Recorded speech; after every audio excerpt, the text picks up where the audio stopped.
नाज़रीन, नापरकोट थाने जी हद खानापुर जे कच्चे डक बंद वटां नामालूम हथियार बंदनि पारां गॾागारे ते काठियूं कंदड़ पोरेतनि खे हथियार बंदनि पारां यरगमाल बणाइण जा इतला आहिनि। करमपुर शहर ऐं ॻोठ मोरोवासी गॾागारे ते काठियूं कंदड़ पोरेतनि दीदार मलिक, हफ़ीज़ मलिक, हज़ारो मलिक, निज़ाम मलिक, हज़ूरू मलिक, रमज़ान चाचड़, अज्जे चाचड़, सोहेल शेख जे खानापुर जे कच्चे वारे इलाइक़े नापरकोट थाने जी हद डक बंद वटां सुबुह सवेर हथियार बंदनि पारां बांदी बणाइण जा इतला आहिनि। राब्तो करण ते पोरेतनि जे वारसनि ॿुधायो त असांजा माण्हू मामूल मूजिबि सुबुह सवेर गॾागारनि ते काठियूं करण कचे विया त हथियार बंदनि डक बंद वटां बांदी बणाए वरितो आहे। होॾां कोशिश बावजूदि मौक़े वठण लाइ हद जी पुलिस सां राब्तो न थी सघियो, जॾहिं त मुगवी पोरेतनि जे घरनि में रोड ॾाढो मची वियो। वारसनि जो वधीक चवणु हो त केरु अगवा थी वियो? अदा गाॾी न वेंदा आहिनि काठियुनि ते अगवा थी विया आहिनि। हिकु शेख ऐं चाचा आहिनि, मलिक आहिनि, 8 माण्हू आहिनि टोटल 8 अगवा थी विया। हा का कहिड़ी जाइ अथव? डक बंद तो खणी आया। ठीकु आहे, काठियुनि ते वेंदा? हा, काठियुनि ते वेंदा।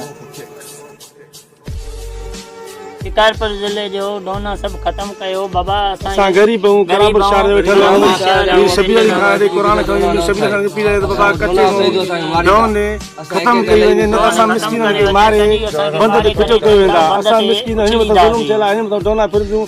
शिकारपुर जिले में डोन सॼी खत्म थी वञे। गरीब असां गरीब हूं, असां खाइण लाइ असां बधी खणी आया दाणे लाइ दाणे खणी आया आहिनि। न त कंदा असां तव्हांखे मारे गरीबन खे छॾायो, असांखे मारे छॾायो बा न कारण दाणे ला खणी आया आहिनि। शिकारपुर जिले में असां करापुर वेठल हूं रे सलाम ला कोठे वेठा करापुर शहर में गरीब हूं, असां मिस्किन शिकारपुर के बिगेस वाले तो डोन खत्म थी वञे।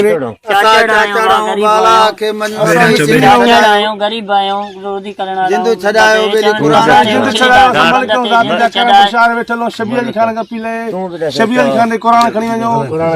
रोड पर बाबा असां गरीब असां जान असां मिस्किनन जी लिखारे असां जान छड़ायो बा।